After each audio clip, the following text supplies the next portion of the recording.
ইন্নাল হামদুলিল্লাহ ওয়াসসালাতু ওয়াসসালামু আলা রাসূলিল্লাহ আম্মা বাদ। প্রিয় মুসলিম ভাইয়েরা, বর্তমান বাস্তবতার দিকে তাকালে ধন সম্পদের মালিক হওয়া মানেই আমরা বুঝি প্রাচুর্যের মাঝে ডুবে থাকা আর বিলাসিতায় মগ্ন থাকা। ধন সম্পদ যে আল্লাহ তাআলার এক নিয়ামত, এর মাধ্যমে জান্নাত লাভ করা যায়, এটা অনেকের ধারণাই আসে না। কেউ আছে তার ধন সম্পদ আছে, তবে সে এর সঠিক ব্যবহার জানে না, সম্পদ ব্যয় করে জান্নাত লাভের মতো আমল করে না। আবার কেউ আছে সম্পদ নিয়ে মগ্ন থাকা মানুষগুলোর অবস্থা দেখে নিজের অসচ্ছলতার উপর সন্তুষ্ট থাকে, ভাবে তার অসচ্ছল থাকাই ঠিক আছে। এজন্যই দেখা যায় তার মাঝে সচ্ছলতা লাভের কার্যকর কোনো প্রচেষ্টা নেই। এমন লোকগুলো দিনের জন্য কিভাবে অর্থ সম্পদ কোরবানি করবে, যখন নিজ প্রয়োজন পূরণ করতেই তাকে অন্যের দ্বারস্থ হতে হয়। দুঃখজনক হলেও সত্য, আজ অসংখ্য মুসলিম ভাই অলস থেকে নিজের মূল্যবান সময় নষ্ট করে, সচ্ছলতা লাভের জন্য কর্মতৎপর হতে চায় না, যেন এরা দারিদ্র্য ও অসচ্ছলতাকেই ভালোবাসে। ধনাঢ্যতা এদের কাছে অপছন্দনীয় মনে হয়, অথচ রাসূল সাল্লাল্লাহু আলাইহি ওয়াসাল্লাম আল্লাহর কাছে ধনাঢ্যতার প্রার্থনা করেছেন। তিনি আল্লাহর কাছে দোয়া করতেন, আল্লাহুম্মা ইন্নী আসআলুকাল হুদা ওয়াত তুকা ওয়াল আফাফা ওয়াল গিনা। হে আল্লাহ, আমি আপনার কাছে হিদায়াত, তাকওয়া, চারিত্রিক নিষ্কলুষতা ও ধনাঢ্যতা চাইছি। আজ যে দারিদ্র্যের প্রতি আমরা মুগ্ধতা প্রকাশ করছি, রাসূল সাল্লাল্লাহু আলাইহি ওয়াসাল্লাম তো বরং তা থেকে আল্লাহর কাছে আশ্রয় প্রার্থনা করেছেন। তার দোয়া ছিল, আল্লাহুম্মা ইন্নী আউযু বিকা মিনাল ফাকরি ওয়াল কিল্লাতি ওয়াজ যিল্লাহ। হে আল্লাহ, আমি আপনার কাছে দারিদ্র্য, অভাব ও লাঞ্ছনা থেকে আশ্রয় প্রার্থনা করছি। এমনকি এক দোয়াতে তিনি দারিদ্র্যকে কুফরের পাশাপাশি উল্লেখ করে এই উভয় থেকে বেঁচে থাকার প্রার্থনা করেছেন। আল্লাহুম্মা ইন্নী আউযু বিকা মিনাল কুফরি ওয়াল ফাকরি। হে আল্লাহ, আমি আপনার কাছে কুফর ও দারিদ্র্য থেকে আশ্রয় প্রার্থনা করছি। প্রিয় ভাইয়েরা, আজ আমরা ভেবে বসেছি সম্পদই সকল মন্দের উৎস। সম্পদশালী হওয়া মানেই ধ্বংস হয়ে যাওয়া। হ্যাঁ, এটা ঠিক যে হারাম উপায়ে সম্পদ উপার্জন এবং গুনাহের পথে সম্পদ ব্যয় করা অবশ্যই ধ্বংসের কারণ। তবে হালাল উপায়ে সম্পদ অর্জন এবং তা আল্লাহর পথে ব্যয় করার মাঝে রয়েছে বিরাট প্রতিদান। সম্পদ বেশি হওয়াই যদি মন্দের বিষয় হতো, তাহলে রাসূল সাল্লাল্লাহু আলাইহি ওয়াসাল্লাম সাইয়্যিদুনা আনাস রাদিয়াল্লাহু আনহু এর জন্য সম্পদ বৃদ্ধির দোয়া করতেন না। হাদিস এসেছে, আনাস রাদিয়াল্লাহু আনহু এর মা তার ছোটবেলায় তাকে রাসূল সাল্লাল্লাহু আলাইহি ওয়াসাল্লামের কাছে নিয়ে এসে বললেন, ইয়া রাসূলুল্লাহ, এ হচ্ছে আনাস, আপনার ছোট্ট খাদিম, আপনি তার জন্য দোয়া করুন। রাসূল সাল্লাল্লাহু আলাইহি ওয়াসাল্লাম তখন আনাস রাদিয়াল্লাহু তাআলা আনহু এর জন্য দোয়া করলেন, আল্লাহুম্মা আকসির মালাহ ওয়া ওয়ালাদাহ ওয়া বারিক লাহু ফীমা আ'তাইতা। হে আল্লাহ, আপনি তার সম্পদ ও সন্তান বাড়িয়ে দিন, আর তাকে যা দেবেন তাতে বরকত দান করুন। পরবর্তী সময়ে বৃদ্ধ বয়সে আনাস রাদিয়াল্লাহু আনহু রাসূল সাল্লাল্লাহু আলাইহি ওয়াসাল্লামের এই দোয়ার সত্যায়নে বলেন, আল্লাহর কসম, আমার অনেক সম্পদ, আমার সন্তান ও সন্তানদের সন্তান মিলিয়ে আজ তাদের সংখ্যা 100-রও বেশি। বলছিলাম, রাসূল সাল্লাল্লাহু আলাইহি ওয়াসাল্লাম নিজেও আল্লাহর কাছে ধনাঢ্যতার প্রার্থনা করেছেন এবং তার প্রিয় সাহাবী আনাসের জন্য সম্পদ বৃদ্ধির দোয়া করেছেন। তাহলে এ থেকে আমরা কি বুঝতে পারি? সম্পদ বৃদ্ধি পাওয়া, সম্পদের মালিক হওয়া বা ধনাঢ্যতা মানেই দিন থেকে দূরে সরে পড়া নয়, ধ্বংসে নিপতিত হওয়া বা গোমরাহি নয়, বরং সম্পদের মাঝে ডুবে গিয়ে আল্লাহর নাফরমানিতে লিপ্ত হওয়া ধ্বংস ও গোমরাহির কারণ। প্রিয় ভাইয়েরা, রাসূল সাল্লাল্লাহু আলাইহি ওয়াসাল্লামের সিরাত ও তার সাহাবীদের জীবনী অধ্যয়ন করলে আমরা দেখতে পাই দিনের জন্য রাসূল সাল্লাল্লাহু আলাইহি ওয়াসাল্লাম ও তার সাহাবীগণ অকাতরে নিজেদের সম্পদ ব্যয় করেছেন। বিপুল অর্থ ব্যয় করে ইসলাম গ্রহণকারী নিঃস্ব দাসদের তারা কাফিরদের কাছ থেকে আজাদ করে নিয়েছেন। মুক্তিপণ দিয়ে মুসলিম বন্দীদের মুক্ত করেছেন। জিহাদ ফি সাবিলিল্লাহর বিশাল ব্যয়ভার তারা বহন করেছেন। তারা আল্লাহর রাস্তায় সম্পদ ব্যয় করতে করতে নিজেরা সম্পদশূন্য হয়ে পড়েছেন। সম্পদ অর্জন থেকে, বিমুখ থেকে কিংবা অসচ্ছলতাকে স্বেচ্ছায় বরণ করে সম্পদ শূন্য হননি। অনেক সময় যে রাসূল সাল্লাল্লাহু আলাইহি ওয়াসাল্লামের ঘরে খাবার থাকতো না, তা কেন হতো? কারণ অসহায় মুসলিমদের পেছনে তাকে প্রচুর দান করতে হতো। আল্লাহ তাআলা যুদ্ধ থেকে প্রাপ্ত গনিমতের 1/5 তার রাসূলের জন্য নির্ধারণ করে দিয়েছেন। তিনি এই পুরোটাই দান করে দিতেন মানুষের মাঝে। সাহিহ মুসলিমে এসেছে, আনাস রাদিয়াল্লাহু তাআলা আনহু বলেন, রাসূল সাল্লাল্লাহু আলাইহি ওয়াসাল্লামের নিকট ইসলাম গ্রহণের পর কেউ কিছু চাইলে তিনি অবশ্যই তা দিয়ে দিতেন। একবার এক ব্যক্তি তার কাছে এলো, তিনি তাকে এত বেশি ছাগল দান করলেন যাতে 2 উপত্যকার মধ্যবর্তী স্থান পূর্ণ হয়ে যাবে। এরপর লোকটি তার গোত্রের কাছে গিয়ে বলল, হে আমার জাতি, তোমরা ইসলাম গ্রহণ করো, কারণ মুহাম্মদ সাল্লাল্লাহু আলাইহি ওয়াসাল্লাম অভাবের আশঙ্কা না করে দান করতে থাকেন। আল্লাহর রাসূল এমনই ধনী দানশীল জাহিদ ছিলেন। তিনি সম্পদ অর্জনের পর জুহুদ অবলম্বন করতেন। প্রতিনিধি আগমনের বছর তার কাছে 70টি প্রতিনিধি দল এসেছে জাজিরাতুল আরবের বিভিন্ন প্রান্ত থেকে। রাসূল সাল্লাল্লাহু আলাইহি ওয়াসাল্লাম নিজ সম্পদ খরচ করে তাদের মেহমানদারি করেছেন। যদি তিনি একেবারে দরিদ্র নিঃস্ব হতেন তাহলে কিভাবে এভাবে অকাতরে দান করতেন? প্রিয় ভাইয়েরা, জান্নাতের সুসংবাদ প্রাপ্ত 10 জন সাহাবীর নাম নিশ্চয়ই আপনারা শুনেছেন। জেনে থাকবেন দ্বীনের জন্য তাদের মহান কোরবানির কথা। কখনো কি উপলব্ধি করেছেন জান্নাতের সুসংবাদ প্রাপ্ত এই 10 জন সাহাবীর 6 জনই ছিলেন বিশাল ধনী ব্যক্তি। হ্যাঁ, তারা ছিলেন তৎকালীন যুগের শীর্ষ ধনী। তাদের এই ধন সম্পদ তাদের জন্য দিন পালনে কোনো বাধা হয়ে দাঁড়ায়নি, বরং নিজেদের ধন সম্পদ দিনের জন্য অকাতরে ব্যয় করে তারা পেয়েছিলেন জান্নাতের সুসংবাদ। আসুন জান্নাতের সুসংবাদ প্রাপ্ত 6 জন ধনী সাহাবীর ধনাঢ্যতা ও দানশীলতার কিছু দৃষ্টান্ত দেখি। জান্নাতের সুসংবাদ প্রাপ্ত অন্যতম একজন ধনী সাহাবী হলেন আবু বকর সিদ্দিক রাদিয়াল্লাহু আনহু, যার সম্পর্কে রাসূল সাল্লাল্লাহু আলাইহি ওয়াসাল্লাম বলেছেন, মা লি আহাদিন ইনদানা ইয়াদুন ইল্লা ওয়াকাদ কাফাইনা মা খালা আবা বকরিন ফা ইন্না লাহু ইনদানা ইয়াদান ইউকাফিউহু আল্লাহু বিহি ইয়াউমাল কিয়ামাহ। আমাদের উপর তোমাদের যারই কোনো ধরনের সহযোগিতা ছিল আমরা দুনিয়াতে তার বিনিময় দিয়েছি, তবে আবু বকর ছাড়া, কারণ আমাদের উপর তার এমন সহযোগিতা রয়েছে যার প্রতিদান কিয়ামতের দিন আল্লাহ তাআলা তাকে দেবেন। এই মহান সাহাবী তার সম্পদকে দিন ও মুসলিম উম্মার কল্যাণে ব্যয় করতেন। ইসলাম গ্রহণের কারণে মক্কায় দুর্বল মুসলিম দাসদের যখন তাদের মনিবরা নির্মম নির্যাতন করত, আবু বকর রাদিয়াল্লাহু তাআলা আনহু তা দেখে বড়ই ব্যথিত হতেন। নিজের সম্পদ ব্যয় করে তাদেরকে তিনি কিনে নিয়ে আজাদ করে দিতেন, যাতে তারা সেসব পাষণ্ড হায়নার হাত থেকে বাঁচতে পারে। বিলাল রাদিয়াল্লাহু তাআলা আনহু ছিলেন এমনই একজন দাস। তার ইসলাম গ্রহণের ব্যাপারটি জানার পর তার মনিব তাকে প্রচণ্ড শাস্তি দিতে থাকে। পানাহার বন্ধ করে দিয়ে তাকে শিকলে বেঁধে তপ্ত মরুভূমিতে ফেলে রাখে। তার বুকের উপর চাপিয়ে দেয় বিশাল আকারের পাথর। এভাবে প্রচণ্ড নির্যাতনে যখন এই মহান সাহাবী নিষ্পেষিত হচ্ছিলেন, তখন আবু বকর রাদিয়াল্লাহু তাআলা আনহু বিলাল রাদিয়াল্লাহু তাআলা আনহু এর মনিবের কাছে গিয়ে 40 উকিয়া স্বর্ণের বিনিময়ে তাকে কিনে নিলেন এবং তাকে আজাদ করে দিলেন। এছাড়াও ইসলাম গ্রহণের কারণে কুরাইশরা যাদের সাথে সম্পর্ক ছেদ করেছিল, যাদের জীবিকা নির্বাহের পথ বন্ধ হয়ে গিয়েছিল, আবু বকর রাদিয়াল্লাহু তাআলা আনহু নিজের অর্থ সম্পদ ব্যয় করে তাদের ভরণ পোষণের ব্যবস্থা করেন। ইসলামের নবী ও মুসলিমদের জন্য আবু বকর রাদিয়াল্লাহু তাআলা আনহু এর এমন অকাতরে সম্পদ ব্যয়ের কারণেই রাসূল সাল্লাল্লাহু আলাইহি ওয়াসাল্লাম বলেছেন, মা নাফাআনি মালুন কাত্তু মা নাফাআনি মালু আবি বকর। আবু বকরের সম্পদ আমার যে রকম উপকার করেছে অন্য কারো সম্পদ এতটা করেনি।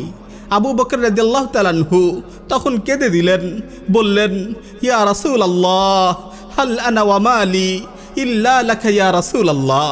ইয়া রাসূলুল্লাহ, আমিও আমার সম্পদ আপনি ছাড়া অন্য কারো জন্য কি? প্রিয় ভাইয়েরা, জান্নাতের সুসংবাদ প্রাপ্ত অন্যতম আরেকজন ধনী সাহাবী ছিলেন জিন্নুরাইন উপাধিখ্যাত উসমান বিন আফফান রাদিয়াল্লাহু আনহু। দানশীলতা ও বদান্যতায় প্রসিদ্ধ মহান এই সাহাবী একাধিকবার রাসূল সাল্লাল্লাহু আলাইহি ওয়াসাল্লামের আহ্বানে সাড়া দিয়ে নিজের জন্য জান্নাত অবধারিত করে নিয়েছিলেন। গাজওয়ায়ে তাবুকের সময় মদিনার আবহাওয়া ছিল তখন বেশ গরম। একদিকে অভাব বন্টনের কারণে মুসলিমরা কঠিন পরিস্থিতির সম্মুখীন, আবার এদিকে গাছ থেকে ফল পাড়ার উপক্রম। এই কঠিন অবস্থায় রাসূল সাল্লাল্লাহু আলাইহি ওয়াসাল্লাম আহ্বান জানালেন, মান জাহাজা জাইশাল উসরা ফালাহুল জান্নাহ। যে ব্যক্তি জাইশুল উসরাকে যুদ্ধ সাজিয়ে দেবে বিনিময়ে সে জান্নাত পাবে। ওসমান রাদিয়াল্লাহু আনহু রাসূল সাল্লাল্লাহু আলাইহি ওয়াসাল্লামের এই আহ্বানে সাড়া দিয়ে নিজের জন্য জান্নাত অবধারিত করে নিলেন। ইবনে শিহাব জুহরি বর্ণনা করেন, জাইশুল উসরা তথা তাবুক যুদ্ধের সেনাদের জন্য ওসমান রাদিয়াল্লাহু আনহু 940টি উট দান করেন। তারপর তিনি আবার 60টি ঘোড়া দান করে 1000 পূর্ণ করেন। সুনানে তিরমিজিতে এসেছে, রাসূল সাল্লাল্লাহু আলাইহি ওয়াসাল্লাম যখন তাবুকের যুদ্ধের জন্য প্রস্তুতি নিচ্ছিলেন, ওসমান রাদিয়াল্লাহু আনহু তখন তার জামার হাতার মধ্যে করে 1000 দিনার নিয়ে রাসূল সাল্লাল্লাহু আলাইহি ওয়াসাল্লামের নিকট উপস্থিত হন। অতঃপর তিনি সেগুলো রাসূল সাল্লাল্লাহু আলাইহি ওয়াসাল্লামের কোলে ঢেলে দেন। আব্দুর রহমান রাদিয়াল্লাহু আনহু বলেন, রাসূল সাল্লাল্লাহু আলাইহি ওয়াসাল্লামকে আমি সেগুলো তার কোলে ওলটপালট করতে করতে বলতে শুনেছি, মা দররা উসমানা মা আমিলা বাদাল ইয়াউম, আজকের পর হতে উসমান যে কার্যকলাপই করুক তা তার কোনো অনিষ্ট করতে পারবে না। মা দররা উসমানা মা আমিলা বাদাল ইয়াউম, আজকের পর হতে ওসমান যে কার্যকলাপই করুক তা তার কোনো অনিষ্ট করতে পারবে না। শুধু গাজওয়ায়ে তাবুকের প্রকালেই নয়, এর আগেও ওসমান রাদিয়াল্লাহু আনহু আল্লাহর রাসূলের এমন আহ্বানে সাড়া দিয়ে নিজের জন্য জান্নাত অবধারিত করে নিয়েছেন। মদিনায় হিজরতের পর মুহাজিরগণ তীব্র পানি সংকটের সমস্যার শিকার হলেন। মদিনার সুপেয় মিষ্টি পানির উৎস রুমা কূপটি ছিল এক ইহুদির মালিকানায়। সে অর্থ ছাড়া মানুষকে পানি দিত না। এতে মুসলিমদের জন্য অর্থের বিনিময়ে সেখান থেকে পানি সংগ্রহ করা অনেক কষ্টকর হয়ে গেল। মুসলিমদের পানি সংকটের এমন দুরবস্থা দেখে রাসূল সাল্লাল্লাহু আলাইহি ওয়াসাল্লাম বললেন, মানিশতারা বি'রা রুমা ফালাহু মিসলুহা মিনাল জান্নাহ, কে আছে এমন যে মুসলিমদের জন্য রুমা কূপটি ক্রয় করে দেবে, বিনিময়ে তার জন্য জান্নাতে অনুরূপ প্রতিদান রয়েছে। দানবীর ওসমান রাদিয়াল্লাহু তাআলা আনহু রাসূল সাল্লাল্লাহু আলাইহি ওয়াসাল্লামের এই আহ্বান শোনা মাত্রই সাড়া দিলেন।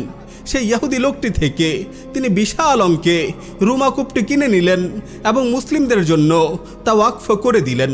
এক বর্ণনায় আছে, তিনি 20,000 দিরহামের বিনিময়ে এই কূপটি খরিদ করেছিলেন। আজও রুমা কূপ থেকে মানুষ পানি পান করে যাচ্ছে। মুসলিমদের কল্যাণে জারি আছে ওসমান রাদিয়াল্লাহু আনহু এর এই মহান খিদমত। মদিনায় মসজিদ সম্প্রসারণ করার জন্য এভাবে আরও একবার যখন রাসূল সাল্লাল্লাহু আলাইহি ওয়াসাল্লাম সজোরে আহ্বান করলেন, মাইয়াশতারি বুকাতা আলি ফুলান ফায়াজিদাহা ফিল মসজিদ বিখাইরিন লাহু মিনহা ফিল জান্নাহ, কি আছে এমন যে অমুক পরিবারের জমিনটি ক্রয় করে মসজিদের সঙ্গে সংযুক্ত করে দেবে, তার বিনিময়ে সে জান্নাতে এর চেয়ে উত্তম প্রতিদান পাবে। এবার ওসমান বিন আফফান রাদিয়াল্লাহু আনহু প্রিয় রাসূলের আহ্বানে সাড়া দিলেন। 25,000 দিরহামে সে জমিনটি ক্রয় করে দিলেন। ফলে মসজিদ সম্প্রসারণের কাজ সম্পন্ন হলো এবং মুসলিমদের জন্য জায়গা সংকুলান হলো। রাসূল সাল্লাল্লাহু আলাইহি ওয়াসাল্লামের ওয়াফাতের পরের কথা। তখন ছিল আবু বকর সিদ্দিক রাদিয়াল্লাহু আনহু এর খিলাফতের সময়। একবার দীর্ঘ সময় পর্যন্ত অনাবৃষ্টি চলল। জমিনে কোনো রকম শস্য উৎপাদিত হচ্ছিল না। মদিনাবাসীদের খাবারও স্বল্প হয়ে গেল। ওসমান বিন আফফান রাদিয়াল্লাহু আনহু এর 100 বাহনে সজ্জিত একটি ব্যবসায়ী কাফেলা তখন শাম থেকে মদিনার পথে। কাফেলায় ছিল হরেক রকমের খাবার। কাফেলা মদিনায় এলে সেখানকার ব্যবসায়ীরা ওসমান রাদিয়াল্লাহু আনহু এর বাড়িতে এসে বলল, আপনি আমাদের কাছে এই কাফেলার মালামালের একাংশ বিক্রি করুন, এরপর মানুষ আমাদের কাছ থেকে কিনে নেবে আর পরিস্থিতিও শিথিল হবে। ওসমান রাদিয়াল্লাহু আনহু বললেন, এই ব্যবসায়ীগণ, তোমরা আমাকে শামের কেনা মূল্য থেকে কতটুকু বেশি দেবে? ব্যবসায়ীরা বলল, 10 দিরহামের জিনিসে 12 দিরহাম দিব। ওসমান রাদিয়াল্লাহু আনহু বললেন, আরেকজন বলেছেন এর চাইতেও বেশি দেবেন। তারা বলল, তবে 10 দিরহামের জিনিসে 15 দিরহাম দেব। ওসমান রাদিয়াল্লাহু আনহু বললেন, আরেকজন এর চাইতে বেশি দেবেন বলেছেন। ব্যবসায়ীরা বলল, আবু আমর, মদিনায় তো আমাদের বাইরে আর কোনো ব্যবসায়ী নেই, কে আপনাকে এর চাইতে বেশি দেবেন? ওসমান রাদিয়াল্লাহু তাআলা আনহু বললেন, আল্লাহ তাআলা আমাকে প্রতি দিরহামের 10 গুণ, প্রতি 10-এ 100 দেবেন বলে ওয়াদা করেছেন। আমি আল্লাহকে সাক্ষী রেখে বলছি, আমি এসব খাবার মুসলিমদের জন্য সাদাকা করে দিলাম। সুবহানাল্লাহ। এভাবে ওসমান রাদিয়াল্লাহু তাআলা আনহু নিজের ধন সম্পদ ইসলাম ও মুসলিমদের কল্যাণে দান করে গেছেন। প্রিয় ভাইয়েরা, জান্নাতের সুসংবাদ প্রাপ্ত আরেকজন ধনী সাহাবী হলেন আব্দুর রহমান বিন আউফ রাদিয়াল্লাহু আনহু, যাকে উদ্দেশ্য করে রাসূল সাল্লাল্লাহু আলাইহি ওয়াসাল্লাম বলেছিলেন, ইন্নাকা আমিনুন ফিস সামা আমিনুন ফিল আরদ, নিশ্চয় তুমি আসমানে আমানতদার, জমিনেও আমানতদার। বিপুল সম্পদের অধিকারী এই মহান সাহাবী মক্কায় থাকা তার সকল ধন সম্পদের মায়া ত্যাগ করে মদিনায় হিজরত করেন। মদিনায় তাকে রাসূল সাল্লাল্লাহু আলাইহি ওয়াসাল্লাম সাদ বিন রবি রাদিয়াল্লাহু আনহু এর সাথে ভ্রাতৃত্বের বন্ধনে আবদ্ধ করে দেন। সাদ রাদিয়াল্লাহু তাআলা আনহু ছিলেন আনসারদের মধ্যে সর্বোচ্চ ধনী ব্যক্তি। তিনি আব্দুর রহমান রাদিয়াল্লাহু তাআলা আনহুকে তার সম্পদের অর্ধেকটা নিতে বললেন, কিন্তু আব্দুর রহমান বিন আউফ রাদিয়াল্লাহু আনহু তা গ্রহণ না করে তার আনসার ভাইয়ের উদ্দেশ্যে বললেন, আল্লাহ তাআলা আপনার পরিবার ও সম্পদে বরকত দান করুন, আমাকে বাজার দেখিয়ে দিন। আব্দুর রহমান বিন আউফ রাদিয়াল্লাহু আনহু শূন্য থেকে আবার ব্যবসা শুরু করলেন। আল্লাহ তাআলা তার ব্যবসায় এতই বরকত দিলেন যে যখন আব্দুর রহমান বিন আউফ রাদিয়াল্লাহু তাআলা আনহু মৃত্যুবরণ করেন, তখন তিনি এত বিশাল সম্পদ ও এত বেশি স্বর্ণ রেখে যান যে স্বর্ণের বার কাটতে কুড়াল ব্যবহার করতে হয়েছিল। যারা এগুলো বন্টন করেছিল, বন্টনকালে তাদের হাত বন্টন করতে করতে কেটে ফেটে গিয়েছিল। নিজের লাভজনক ব্যবসার রহস্যের বিষয়টা স্পষ্ট করে তিনি বলেন, দুনিয়ার ব্যবসা আসল ব্যবসা নয়। আমি দিনের বেলা আল্লাহর সন্তুষ্টির জন্য 100 দিনার দান করলে রাতের বেলা আল্লাহ আমাকে 1000 দিনার রিজিক দেন। এভাবে তার সম্পদ অনেক গুণে বৃদ্ধি পায়। তার ব্যবসা হিজাজ থেকে শাম অন্য শহরগুলোতেও ছড়িয়ে পড়ে। চাষাবাদের কাজসহ তিনি গবাদি পশু, ঘোড়া ও ভারবাহী পশুর ব্যবসা করতেন। মদিনার বহু জমিন ও ঘরবাড়ির মালিক ছিলেন তিনি। উম্মুল মুমিনিন আয়েশা রাদিয়াল্লাহু আনহা একদিন নিজ ঘরে থেকে হঠাৎ মদিনায় একটা প্রকম্পন শুনলেন। জিজ্ঞেস করলেন, এটা কিসের প্রকম্পন? উত্তর জানা গেল, শাম থেকে আব্দুর রহমান বিন আউফের ব্যবসায়ী কাফেলা এসে পৌঁছেছে, যার শুরু দেখা গেলেও শেষটা চোখে পড়ছে না। প্রয়োজনীয় সব সামগ্রী রয়েছে সেই কাফেলায়। সামর্থ্য লাভের পর আব্দুর রহমান বিন আউফ রাদিয়াল্লাহু আনহু আল্লাহর রাহে 1000 ঘোড়া দান করলেন।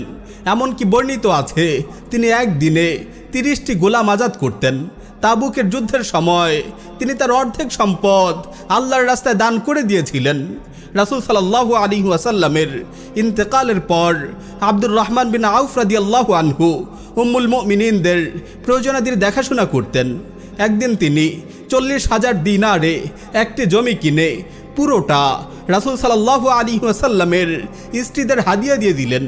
মৃত্যুর সময় তিনি 50,000 দিনার আল্লাহর রাহে দান করার ওসিয়ত করে যান। তার সেই দান থেকে এক একজনকে 1000 দিনার করে দান করা হয়েছিল। তার ওয়ারিস হিসাবে তার স্ত্রীদের প্রত্যেকে 80,000 দিনার করে পেয়েছিলেন।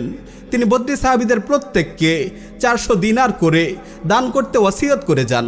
তখন 100 জন বদ্রী সাহাবী জীবিত ছিলেন। তারা সকলে তার হাদিয়া গ্রহণ করলেন। এমনকি ওসমান রাদিয়াল্লাহু আনহু নিজে বিরাট ধনী হওয়া সত্ত্বেও আব্দুর রহমান বিন আউফ রাদিয়াল্লাহু তাআলা আনহুর প্রতি সম্মানার্থে তার এই হাদিয়া গ্রহণ করেন। প্রিয় ভাইয়েরা, জান্নাতের সুসংবাদ প্রাপ্ত আরেকজন ধনী সাহাবী হলেন তালহা বিন উবাইদুল্লাহ, যার সম্পর্কে রাসূল সাল্লাল্লাহু আলাইহি ওয়াসাল্লাম বলেছেন, মান সাররাহু আন ইয়ানজুরা ইলা শাহীদিন ইয়ামশি আলা ওয়াজহিল আরদ ফালইয়ানজুর ইলা তালহা ইবনে উবাইদিল্লাহ। কেউ যদি দুনিয়ার বুকে হেঁটে চলা শহীদকে দেখতে চায়, সে যেন তালহা বিন উবাইদুল্লাহর প্রতি লক্ষ্য করে। উহুদের যুদ্ধের চরম মুহূর্তে যখন অনেকেই আল্লাহর রাসূলের পাশ থেকে ছিটকে পড়েন, তখনও তালহা রাদিয়াল্লাহু তাআলা আনহু তার পাশে ছিলেন অটল অবিচল। রাসূল সাল্লাল্লাহু আলাইহি ওয়াসাল্লামের প্রতিরক্ষায়, কাফিরদের আক্রমণের মোকাবেলায় তিনি প্রাণপণ লড়াই করতে থাকেন। এমনকি কাফিরদের আক্রমণের কারণে তার এক হাত অবশ হয়ে যায়। মৃত্যু পর্যন্ত হাতটা এভাবেই ছিল। উহুদের যুদ্ধে আল্লাহর রাসূলের প্রতিরক্ষায় তার গায়ে 70টির বেশি আঘাত লাগে। তাই তো রাসূল সাল্লাল্লাহু আলাইহি ওয়াসাল্লাম তার প্রশংসা করে বলেন, লাকাদ রাআইতুনি ইয়াওমা উহুদিন ওয়া মা ফিল আরদি কুরবি মাখলুকুন গায়রা জিবরিল আন ইয়ামিনি ওয়া তালহাতু আন ইয়াসারি। উহুদের দিন সৃষ্টিকুলের মধ্য থেকে দুজন আমার পাশে ছিল, জিবরিল ডানে আর তালহা বামে। এই মহান সাহাবিও বিপুল সম্পদের মালিক ছিলেন। ফসলের জমিন ও বিভিন্ন ক্ষেত্র থেকে তার একদিনের আয়ের পরিমাণ ছিল 1000 দিরহামের বেশি। কেউ চাওয়া ব্যতীতই তিনি তাকে দান করতেন। নিজ সম্পদ ব্যয় করে তিনি বদরের যুদ্ধবন্দীদের মুক্ত করেন। একবার তিনি একসাথে 7 লাখ দিরহাম দান করেছিলেন। তিনি একটি কূপ ক্রয় করে মানুষের জন্য সেটা ওয়াকফ করে দেন। তখন রাসূল সাল্লাল্লাহু আলাইহি ওয়াসাল্লাম বললেন, আনতা তালহাতুল ফাইয়াদ, তুমি হলে তালহা আল ফাইয়াজ, অর্থাৎ দানবীর তালহা। তালহা রাদিয়াল্লাহু তাআলা আনহু তার কবিলার লোকদের ভরণ পোষণে তাদের সাহায্য করতেন। তিনি ঋণগ্রস্তদের ঋণ পরিশোধ করতেন। আর্থিকভাবে অসচ্ছল যুবকদের বিয়ের ব্যবস্থা করতেন। রাসূল সাল্লাল্লাহু আলাইহি ওয়াসাল্লামের ইন্তেকালের পর থেকে তিনি উম্মুল মুমিনিনদের জন্য তাদের বাৎসরিক খরচ পাঠাতেন।